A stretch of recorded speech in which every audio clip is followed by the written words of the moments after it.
Hello. So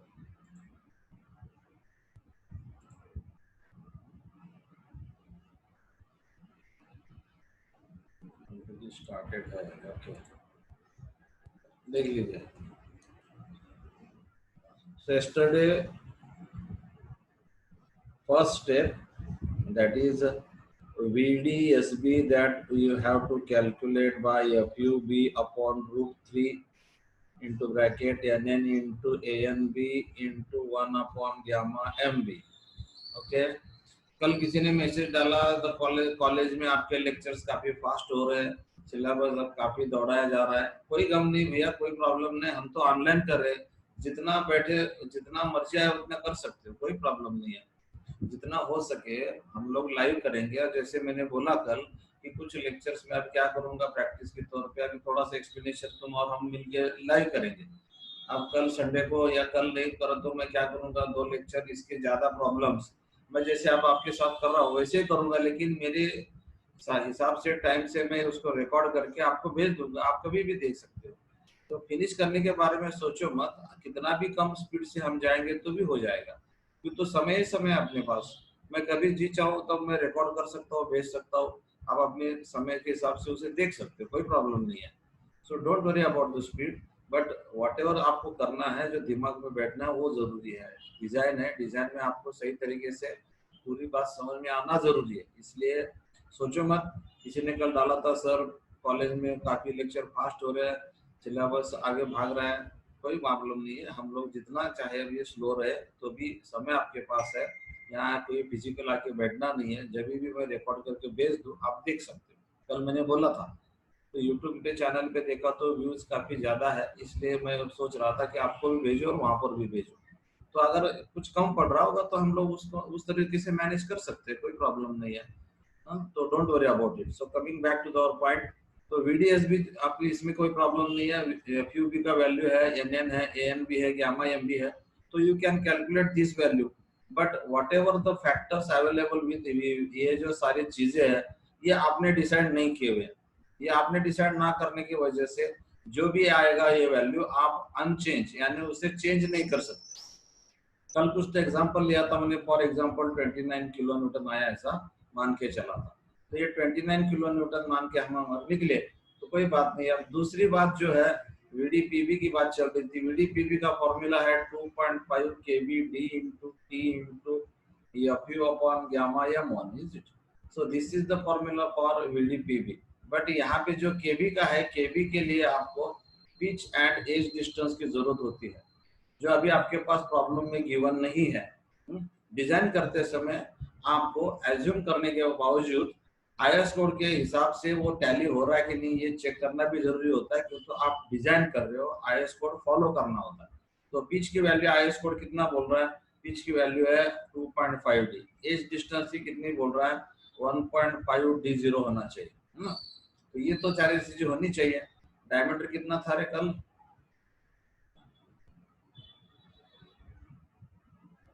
diameter कितना दिया था प्रॉब्लम में, 16.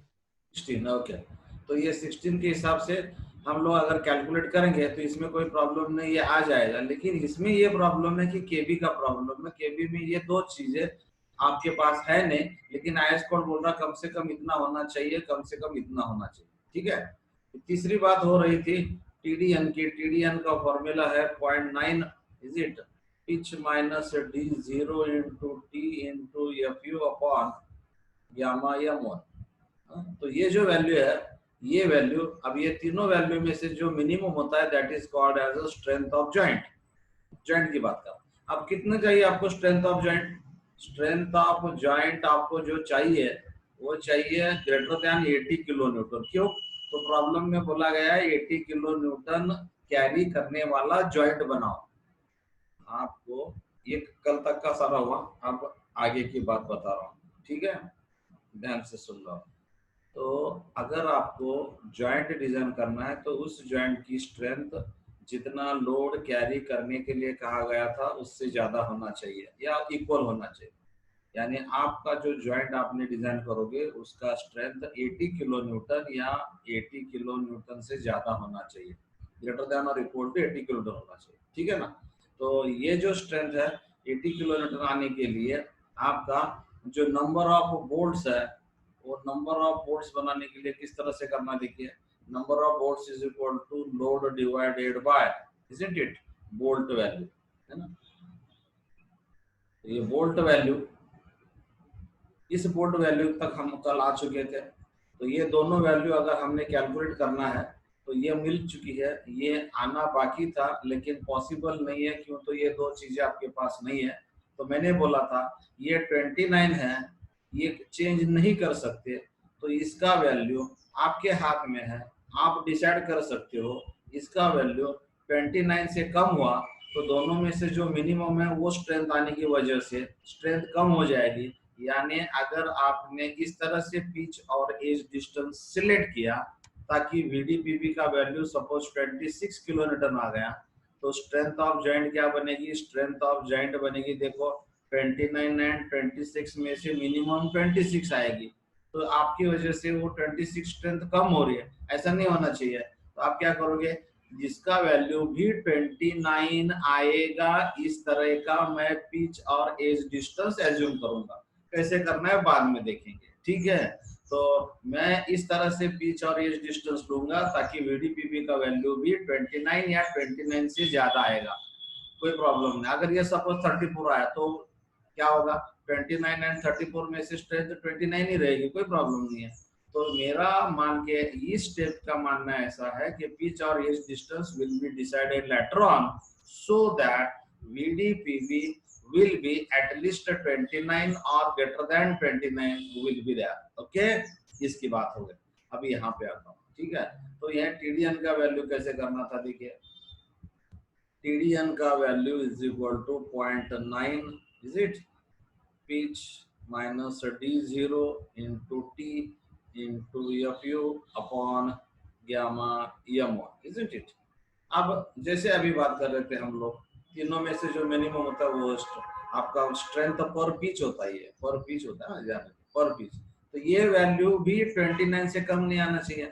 ये 29 आया, ये आपने डिसाइड करके 29 लाया, ये भी 29 आ जाए तो आपका स्ट्रेंथ 29 बचा रहेगा। तो ये TDN का वैल्यू मैं 29 ले सकता हूँ, कम नहीं करो, कम मत करो, ज्यादा करने से फायदा भी नहीं है। सपोज आपने TDN का वैल्यू 50 लिया, कोई फायदा है, 50 29 में से 29 ही लो आएगा, तो स्ट्रेंथ तो 29 ही बने रहेगी, तो इसको 50 करके कोई फायदा नहीं है। इसका वैल्यू 29 बना के रखते हैं। तो TDN का वैल्यू मैं 29 इसलिए रखूंगा क्यों, तो 29 से कम करूंगा तो स्ट्रेंथ कम हो जाएगी, 29 से ज्यादा होगा तो वो वेस्ट होगा, तो बराबर 29 रखूंगा। तो ये D0 है मेरे पास, थिकनेस है, FU है, गामा M1 है, पिच है, okay. So I will get the value of pitch, correct. तो ये वैल्यू मैं बाद में डिसाइड करूंगा, उससे पहले मेरे को क्या करना है, नंबर ऑफ बोर्ड्स करना है। क्यों, देखिए एक VDSB का वैल्यू 29 है, VDPB का वैल्यू मैं 29 लेके आऊंगा, TDN का वैल्यू मैं 29 लेके जा रहा हूँ, तो मेरा स्ट्रेंथ पर पिच कितना हुआ 29। तो एक बोल्ट लगाओगे तो 29 लोड कैरी करना है, ये तो पक्का हो गया, ठीक है। तो मैं नंबर ऑफ बोल्ट कैसे निकालूंगा, so number of bolts is equal to load divided by bolt value, यानी एक बोल्ट कितना फोर्स ले सकता है ये वैल्यू है। अगर एक बोल्ट का वैल्यू अगर कैरी करने की कैपेसिटी मान लो 25 है, तो 100 के लिए कितने लगेंगे, 4 लगेंगे, ठीक है ना। ये कल हुआ था डिस्कस। तो फिर ये कैलकुलेट करूंगा मैं, सॉरी ना, लोड डाल के नंबर ऑफ बोल्ट कैलकुलेट करूंगा, ठीक। तो पहले से स्टेप देखो, एक पहली स्टेप, तो ये वैल्यू इक्वल टू दिस मानूंगा, ये वैल्यू भी इक्वल टू दिस मानूंगा, इसलिए मेरा बोल्ट वैल्यू 29 बना, ये फर्स्ट स्टेप। दूसरी स्टेप में मैं क्या करूंगा, नंबर ऑफ बोल्ट निकालूंगा, नंबर ऑफ बोल्ट मेरे तय हो गए, ओके नो प्रॉब्लम। फिर थर्ड स्टेप में क्या होगा, मैं ये वैल्यू 29 से ज्यादा आना चाहिए या 29 आना चाहिए, ये वैल्यू 29 या 29 से ज्यादा आना चाहिए, तो मैं पहले इस तरफ आ जाता हूँ। पहली स्टेप समझ गए, देखिए ये पहली स्टेप है, this is your first step, this is your second step, now you will go to third step. TDN में जाइए, सब कुछ है, यहाँ पे आपका पिच का वैल्यू मिलेगा, ठीक है। फिर पिच मिलने के बाद सोचेंगे VDP के बारे में क्या करना है, कैसे करना है देख लेता हूँ, आप सॉल्व करेंगे मेरे साथ, कैलकुलेटर होगा आपके पास, ठीक है। देखिए, तो पहली स्टेप है V D S B is equal to, isn't it, F U B upon root 3 into nn into anb into 1 upon gamma mb. So that's is equal to FUB का वैल्यू 400 ले लो कैलकुलेटर, रूट 3 NN का value 1 है lab joint होने की वजह से, ANB का value कल हमने तय किया था 157 इंटू 1 अपॉन गामा MB 1.25। चलिए कितना हुआ देखिए, ये वैल्यू आपके पास है, कैलकुलेटर बना लीजिए, पहला स्टेप हो गया आपका, और लिख भी ले सकते हो आप उसके साथ फर्स्ट स्टेप। तो ये कितना आता देख लीजिए, it will come 29 kilo Newton. 36 बराबर है, 36.21 ना, सॉरी डिवाइड करना है उसको डिवाइड करना है, 28.97। ओके बराबर है करी है क्या?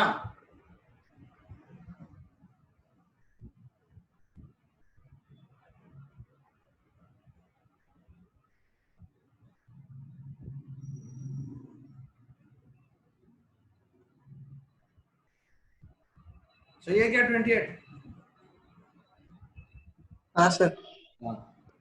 कारण का हे तुमचे बोर्डाचे सोल्युशन मध्ये 100 चुका असतात, डिझाईनचे सोल्युशन आम्ही कधी रेफरन्स करत नव्हतो पेपर तपासताना. Okay let it be 28.97 kilo newton. So this is the value of VDSB. So this value you cannot change. यानी अब जो दूसरा वैल्यू आना था that is equal to VDPB, अगर इसकी वैल्यू ग्रेटर देन और इक्वल टू 29 यानी 28.97 किलो न्यूटन हुआ, ठीक है, तो ये अगर वैल्यू 28 या 29 से ज्यादा हुआ तो आपका VDSB और ये वैल्यू दोनों सेम होगा.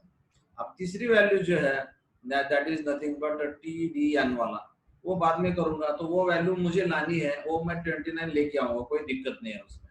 अब नेक्स्ट स्टेप कौन सी इंपॉर्टेंट है? नेक्स्ट स्टेप इंपॉर्टेंट है नंबर ऑफ बोल्ट. आपको याद रखेगा, डिजाइन करना है यानी डायमीटर लाना है, डिजाइन करना है यानी नंबर ऑफ बोल्ट लाना है, डिजाइन करना है यानी पिच लाना है, डिजाइन करना है यानी इस डिस्टेंस एज्यूम करना है. ठीक है, ये चार चीजें आपको करनी है.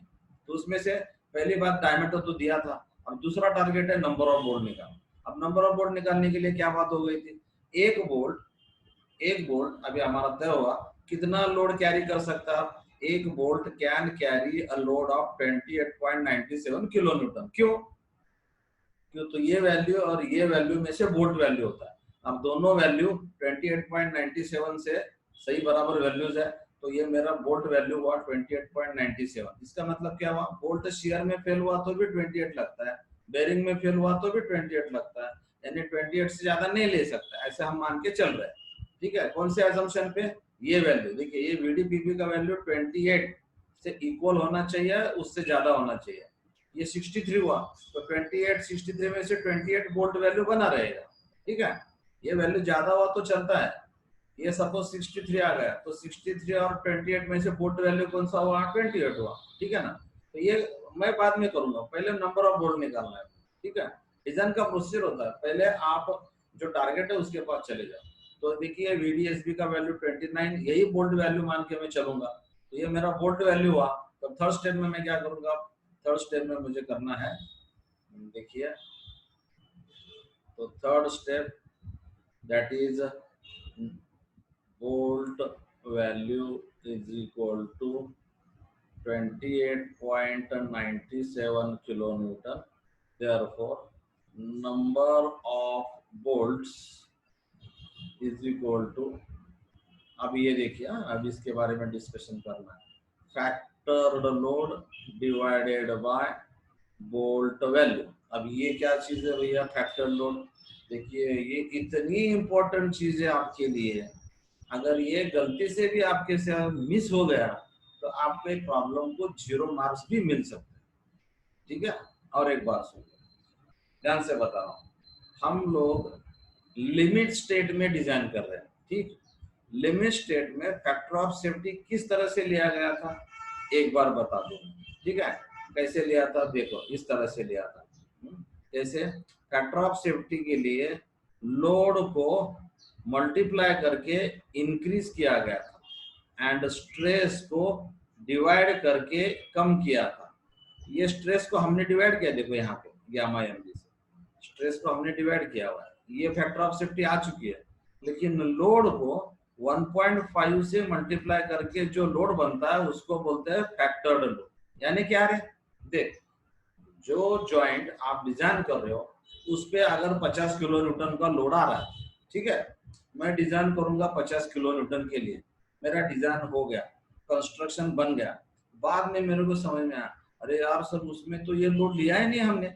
अब क्या होगा, वो लोड जिसके लिए आपने डिजाइन किया था वो था 50 किलो न्यूटन फॉर एग्जांपल। अगर आपने 50 किलो न्यूटन के लिए ही डिजाइन किया, कंस्ट्रक्शन होने के बाद आपको पता चला कि एक लोड मेरा मिस हो रहा है, तो तुमने लोड लेने में गलती की, इसका मतलब वो लोड स्ट्रक्चर पे नहीं आएगा ऐसा नहीं है। आने वाला है वो लोड। एक फॉर एग्जांपल बताता हूँ, स्लैब है, ठीक है, स्लैब में डिजाइन कर रहा हूँ। अब स्लैब पे कौन कौन से लोड आ रहे हैं, कि वो बीम डिजाइन कर रहा हूँ, ठीक है, वो बीम ले रहा हूँ, तो बीम पे कितने का लोड आएगा, बीम पर स्लैब का लोड आएगा, स्लैब पर जो फ्लोरिंग डालेंगे उसका लोड आएगा, है कि नहीं। तो मैं जब बीम डिजाइन कर रहा हूँ ना, उसके ऊपर आने वाला स्लैब का लोड, उसके ऊपर जो फ्लोरिंग है उसका लोड, ये सारे लोड मैं कैलकुलेट करके लोड करके डिजाइन करने वाला हूँ। अगर मेरे से गलती से वो फ्लोरिंग का लोड लिया नहीं मैंने, या स्लैब का लोड लिया नहीं, खाली बीम का लोड लिया, फ्लोरिंग का लोड लिया, जो ऊपर रहने वाले लोग हैं उनका लोड लिया, फर्नीचर का लोड लिया, लेकिन गलती से स्लैब का लोड लेना ही भूल गया, डिजाइन तो हो गया, कंस्ट्रक्शन स्टार्ट हो चुका है, अब क्या करें। अब देखिए इस हालात में आप बोले सर मैंने स्लैब का लोड लिया ही नहीं, तो क्या करेंगे फिर, कल बिना स्लैब का बनाएंगे क्या घर, स्लैब तो करना पड़ेगा, उधर स्लैब तो आना ही है उधर। यानी आप मिस कर गए, इसका मतलब वो लोड आने वाला नहीं, इसी ने वो लोड तो आने ही वाला है। तो इस हालात में अगर 50 की जगह में स्टार्ट करते समय ये जो लोड था, ये लोड 50 था डिजाइन करते समय, मैंने 50 के साथ डिजाइन करने के बजाय इंटू 1.5 से डिजाइन करूं, तो मैं 50 इंटू 1.5 75 से डिजाइन करता तो क्या हो जाता, कोई कम नहीं सर, 50 लोड तो अपना बिना स्लैब क्या था, लेकिन हमने डिजाइन किया है 75 के लिए। अब स्लैब का लोड कितना आने वाला है, 10 किलो न्यूटन, चलो तो 50 था, स्लैब का 10 कितना हुआ 60, हमने किसके लिए डिजाइन किया 75 के लिए, कोई प्रॉब्लम है नहीं है, बात समझे। यानी फैक्टर ऑफ सेफ्टी लेने के लिए जो भी लोड आएगा वो आगे जाके किसी हालात में बढ़ सकता है, अगर आगे जाके बढ़ने वाला है तो डिजाइन करते समय ही बढ़ा के ले लो ना, इसलिए ये फैक्टर लोड कहा जाता है। अगर आपको प्रॉब्लम में फैक्टर्ड लोड बोल के दिया है तो वो जैसा है वैसे लेने का 80 किलोमीटर, अगर फैक्टर्ड नहीं बोला है उसके जगह डिजाइन बोला है तो भी जैसे है वैसे लेना है। अगर वर्किंग लोड बोला, सर्विस लोड बोला, तो इसको 1.5 से मल्टीप्लाई करके लेना पड़ता है। अगर ये आप भूल गए तो आपका प्रॉब्लम 0 मार्क्स होगा। देखिए वर्किंग लोड यानी जो वर्केबल है, वो जो एक्चुअल आने वाला है वो है। फैक्टर ऑफ सेफ्टी के लिए आपको जो बढ़ाना है वो बढ़ाने के बाद बोलते हैं फैक्टर्ड लोड, या डिजाइन के लिए यूज किया जाने वाला डिजाइन लोड बोलता है। जो काम करने वाला है वर्किंग लोड, जो सर्विस में आने वाला है वो सर्विस लोड, ठीक है ना। अगर प्रॉब्लम में वर्किंग लोड या सर्विस लोड बोला होता तो उसको 1.5 से मल्टीप्लाई करते, अगर फैक्टर लोड बोला होता या डिजाइन लोड बोला होता तो वैसे के वैसे लेना है। तो प्रॉब्लम में क्या बोला था देखो, प्रॉब्लम में बोला था देखिए इस तरह से था, factored load of 80 kilo Newton था, फैक्टर्ड लोड 80 किलो न्यूटन, ठीक है ना। तो ये फैक्टर्ड लोड होने की वजह से अब कोई दिक्कत नहीं है, हम लोग क्या करेंगे यहाँ पर फैक्टर लोड देने की वजह से जैसे कि वैसे लेते हैं, ठीक है। तो फैक्टर्ड लोड 80 किलो न्यूटन का 80 kilo newton as it is. Once again ये सर्विस लोड होता तो इसको 1.5 से मल्टीप्लाई करता मैं, ठीक है, सर्विस या वर्किंग 1.5 से मल्टीप्लाई करो, डिजाइन हो, फैक्टर्ड हो, अल्टीमेट हो, तो उसको मल्टीप्लाई करने का नहीं। 80 डिवाइडेड बाय 28.97 कितना हुआ देखो, 2 पॉइंट समथिंग कितना होता है देखो, So say 3 volts, 2.75. 2.75 नंबर्स। अब इतना तो बोल्ट नहीं डाल सकते आप, आधा अधूरा बोल्ट, एक तो 2 डालना होगा, 3 डालना होगा, तो ज्यादा डालेंगे, से 3 वोल्ट्स। देखिए अब 3 वोल्ट डालने का फाइनल हो गया, कोई भी दिक्कत नहीं है। 3 वोल्ट देखो, अब क्या देखो, ध्यान से देखो आप, 3 वोल्ट क्यों डालें? 1 वोल्ट डालूंगा तो 29 लोड लेगा, दूसरा डालूंगा और एक 29 लेगा, तीसरा डालूंगा और एक 29 लेगा, तीनों मिला के कितना लेंगे? 80 लेंगे। इसलिए मुझे 3 वोल्ट डालना है। तो आधा डिजाइन खत्म हुआ। यहाँ पे हम लोग आ गए से 3 वोल्ट्स, तो ये हो गए 3 वोल्ट का आपका बात, ठीक है। अब आगे क्या तय निकल, ये वोल्ट तो हो गया। अब पहले वोल्ट क्यों निकाले थे? पहले वोल्ट क्यों निकाले, है कि नहीं? पिच वगैरह क्यों नहीं तय किए? पिच वगैरह बाद में डिसाइड क्यों कर रहे हैं हम लोग? देखिए ऐसे, अगर ये 3 वोल्ट की जगह है, अगर 30 वोल्ट आ जाते, तब तक मान लो आते हैं डिजाइन में, आप डिप्लोमा में हो, प्रोसीजर इसलिए बता रहे, कल जाके प्रैक्टिस करोगे। हाँ, तो देखिए 30 वोल्ट वगैरह आ जाए तो 30 वोल्ट लगा सकते क्या रे उधर एक मेंबर के लिए, है कि नहीं? नहीं लगा सकते ना, तो क्या करना पड़ेगा आपको? बात समझ रहे हो ना? तो वहां पे आपको कुछ अल्टरनेटिवली बनाना पड़ता है, डायमीटर ऑफ बोल्ट चेंज करना पड़ता है, एडिशनल एंगल लगाना पड़ता है, जिसे लग एंगल बोला जाता है। वो अगर करना है या नहीं करना पहले तय करके बाद में डिसाइड करेंगे। 3 बोल्ट लगते हैं भैया, चलो 3 बैठा सकते हैं, कोई प्रॉब्लम नहीं। फिर हम कैसे बिठाना, किधर बिठाना, कितना पीस लगाना, कितना एज डिस्ट लगाना, वो बाद में तय कर सकते हैं। अगर नंबर ही नहीं बैठ रहे तो पहले पीस तय करके क्या करोगे आप, है ना? इसलिए ये पहले 3 बोल्ट आपके प्लेट में, जो प्लेट हम लोग लेने वाले थे, वहां पे 3 बोल्ट लगाने में कोई दिक्कत नहीं है। ये 3 बोल्ट आराम से बैठेंगे। ये 3 बोल्ट बोले तो ये 2 बोल्ट का डिस्टेंस होता है पिच, इसको भी बोलते हैं पिच। और ये एंड से ये यहाँ तक जो डिस्टेंस होता है उसको बोलते हैं एज डिस्टेंस, है ना? तो ये पिच और ये एज डिस्टेंस सब तय करना है, ठीक। पिच के बारे में और एज डिस्टेंस के बारे में आप तय कर सकते हैं। क्यों? अब 3 बोल्ट आ गए, पता चला 3 बोल्ट तो बैठेंगे, अब कोई दिक्कत नहीं है। 3 बोल्ट डालोगे 16 mm के, तो 80 किलो न्यूटन का लोड लिया जाएगा, कोई दिक्कत नहीं है। टारगेट अचीव होता है, आपका टारगेट था 80 किलो न्यूटन, तो वो 3 बोल्ट मिला के 80 किलो न्यूटन रेजिस्ट करेंगे। और आईएस कोड को भी वायलेट नहीं किया हमने। आईएस कोड बोल रहा था तो वो VDSBA का फॉर्मूला यूज करो, किया हमने। आईएस कोड ने बोला कि बोट वैल्यू के लिए दोनों में से मिनिमम लो, तो लिया हमने। अब तक आईएस कोड के हिसाब से ही चल रहा है, राइट। अब पिच और एज डिस्टेंस के बारे में देखिए, ठीक है, कैसे करेंगे देखिए।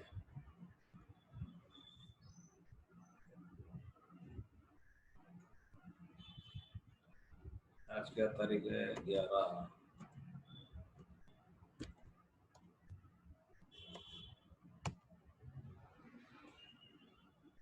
अब देखिए, तो एक वहां VDSB 28.97 किलो न्यूटन, दूसरी वैल्यू VDPB मैं 29 या 28.97 से ज्यादा या इक्वल करूंगा, ये मुझे बाद में तय करना। अब तीसरी जो बात थी TDN, उसका फॉर्मूला था 0.9, isn't it? Pitch minus D0 into T into FU upon gamma M1। अब ये TDN भी कितना होना चाहिए? 28 होना चाहिए, ठीक है ना? 28 से कम होगी फायदा नहीं है, तो स्ट्रेंथ कम हो जाएगी। स्ट्रेंथ कम होगी 28 से, तो नंबर ऑफ बोल्ट बढ़ेंगे। अब वो नहीं चेंज करेंगे हम, ठीक है ना? तो 28 ये रखा, ये पता है, ये पता है, सब कुछ पिच में ले रहा हूँ, ठीक है ना? तो मैं पिच की वैल्यू ले लेता हूँ।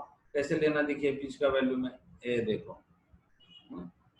सो TDN हुआ 28.9। हेलो, दिस इज खट्टा नंबर 1। देखिए ये 28.97 किलो न्यूटन है, ये सारा न्यूटन में होना चाहिए, तो ये 10⁻³ न्यूटन में करना है।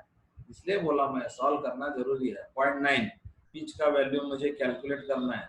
D0 देखिए 16 mm डायमीटर का बोल्ट था, 16 + 2 18 हुआ।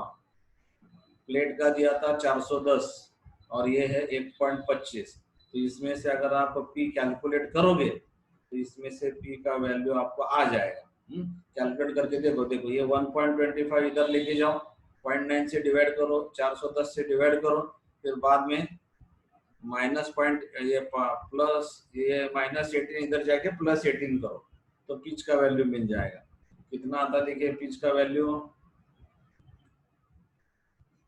पिच का वैल्यू आएगा 30.26 आता है क्या, देख रहे हैं?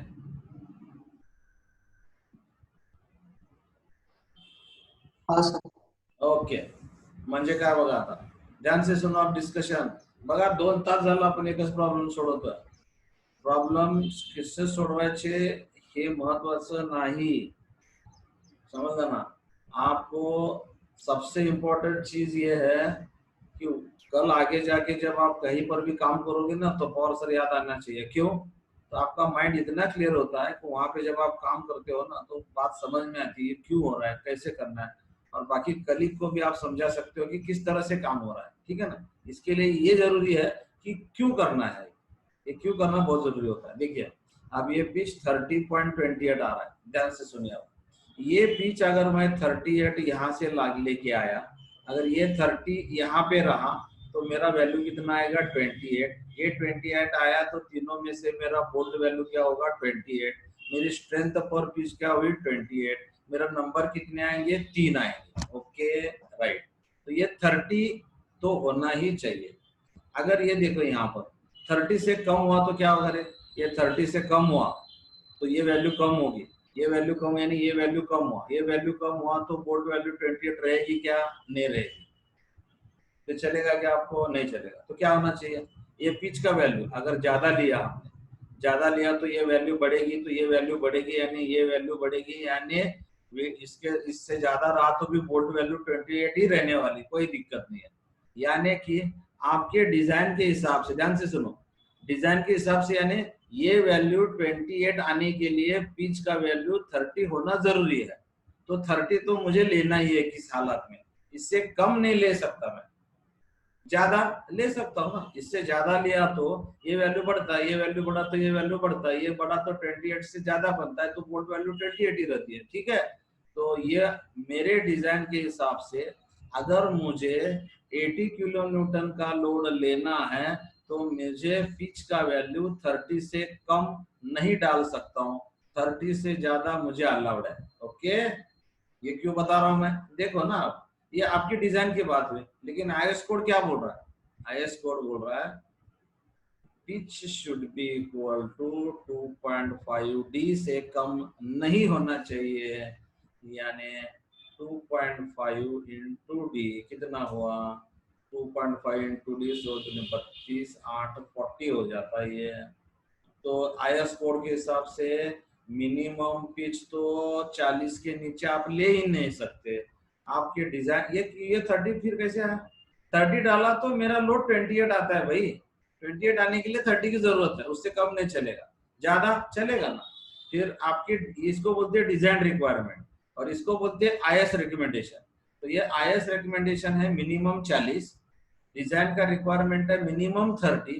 तो दोनों में से कौन सा डालोगे आप, मैंने अगर 40 डाला तो आई स्कोर 40 का होता है, 30 से ज्यादा 40 डाला तो कोई दिक्कत नहीं, स्ट्रेंथ मेरी बढ़ेगी, कोई दिक्कत नहीं. तो आपका पिच फाइनल हुआ, पिच हुआ 40 mm. Okay, so this is your value of, इसको बोलते हैं डिजाइन करके बनाया हुआ पिच. ठीक है ना. तो ये 40 mm का पिच आपके पास आ गया. अब बचा क्या, एज डिस्टेंस. ठीक है ना, 40 mm का पिच हम डालेंगे. तो लिखना कैसे है, आप कहाँ तक लिखे थे, टीडीएन के बाद यहाँ पिच पर आए थे, यहाँ पर आके 30.28 पे आए. फिर आगे कैसे लिखना है देखिए. So fourth step, minimum pitch is equal to 2.5 D. So 2.5 d into 16, so it comes to be 40 mm. Okay, therefore provide pitch equal to 40 mm.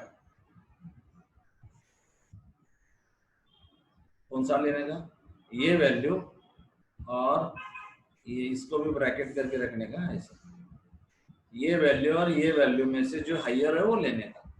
Pitch ज्यादा हो तो कोई प्रॉब्लम नहीं है, हा?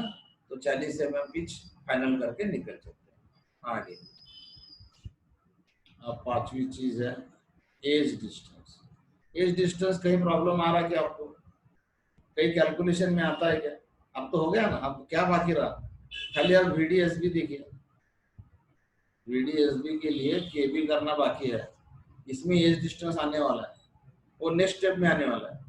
तो यहाँ पर मुझे एज डिस्टेंस IS कोड जितना बोलता है उतना लेके चलता हूँ मैं, है ना। IS कोड क्या बोल रहा है? IS कोड बोल रहा है 1.5 D0 होना चाहिए। इसको क्या बोलते हैं? Minimum age distance. तो वही है 1.5 इंटू D0 यानी 18, तो कितना हुआ ये? 27 mm। ओके, ठीक है ना। तो ये 27 mm एज डिस्टेंस है। आप 27 के बजाय 30 ले सकते हो, 27 भी ले सकते हो, हाँ?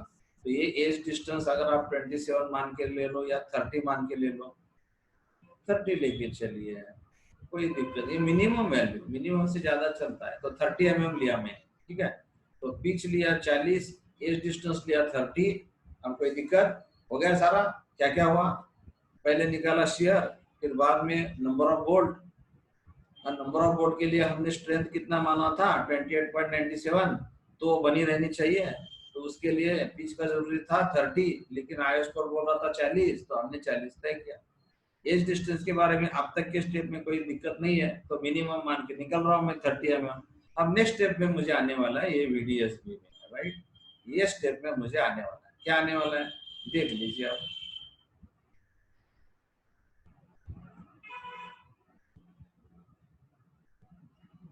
ठीक है। अब नेक्स्ट स्टेप है 6th या 7th जो भी स्टेप है, VDPB, ठीक है।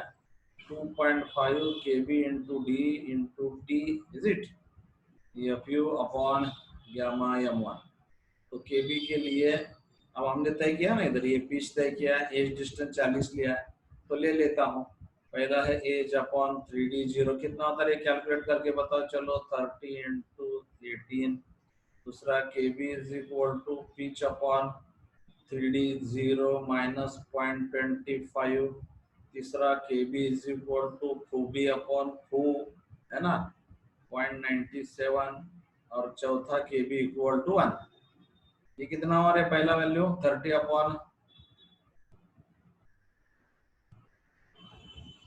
0.55. 55. 0.55। Second value pitch upon 3D0 यानी 40 divided by 3 into 18 minus 0.25।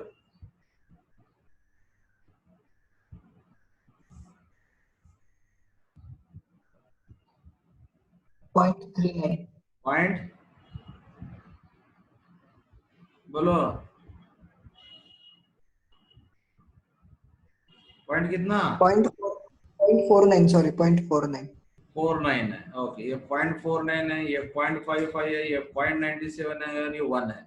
Okay, तो ये चार में से कौन सा आएगा देखिए फिर, 1 2 3 4। ये चार में से मिनिमम कौन सा हुआ? 0.49। ओके, तो 0.49 से मैं निकालूंगा नेक्स्ट। हाँ, देखिए कैलकुलेशन करो। VDPB is equal to 2.5, 0.49 KB की वैल्यू, डायमीटर 16, थिकनेस कितना था रे? 10 था प्लेट का, 8 mm, 8 mm ना, 12 ने 8, 12 ने 8 मधले 8 mm। ओके, तो 8 mm 2.5 KB DT into 410 divided by, फट से करो जरा कैलकुलेशन, टाइम हो रहा है।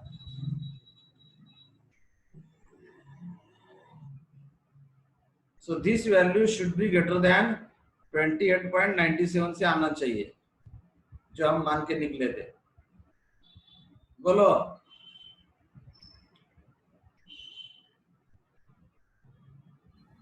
$51.43। ओके चलो, देखो देखो ध्यान से सुनो, हो गया टाइम। ये 51 किलोमीटर आया, तो 28 से ज्यादा आया कि नहीं? तो देखो पहले से बता रहा हूँ, VDSB 28 आया था, 28.97।